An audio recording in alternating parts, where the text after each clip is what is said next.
বন্ধুরা, তোমরা কেমন আছো? সবাই ভালো আছো? আমি আজ দেখাবো শৈলের মাছের ভুনা আর কলমো শাকের ভাজি দিয়ে আজ সুন্দর একটি রান্নার দুপুরের খাবার। আমি খাবার শুরু করব।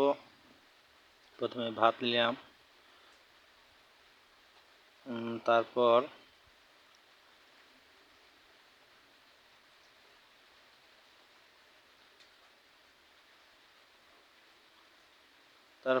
শৈলের মাছের সেই আস্ত ভুনা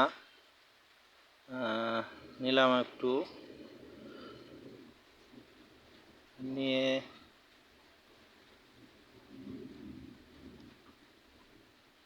বিসমিল্লাহ বলে খাওয়া শুরু করলাম।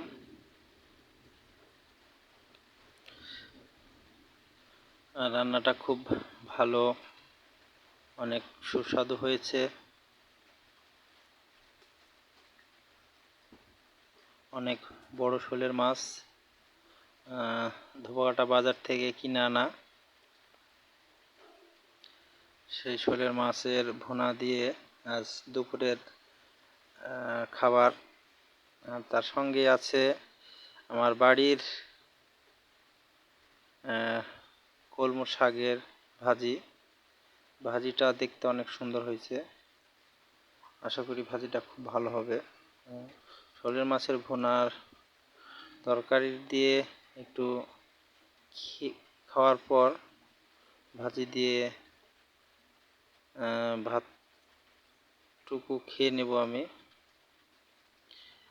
শোলের মাছের ভুনার খাবার শেষ। এখন একটু কলমো শাকের ভাজি নিয়ে বাকিটুক খেয়ে নেব। এখানে নিচ্ছি ভাজি।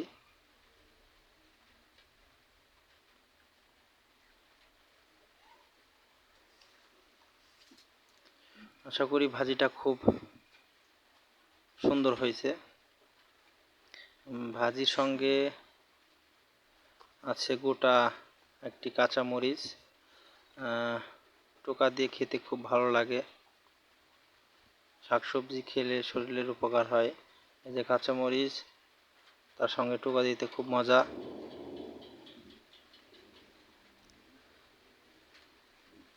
বন্ধুরা, আমার ভিডিওটি সবাই দেখবেন,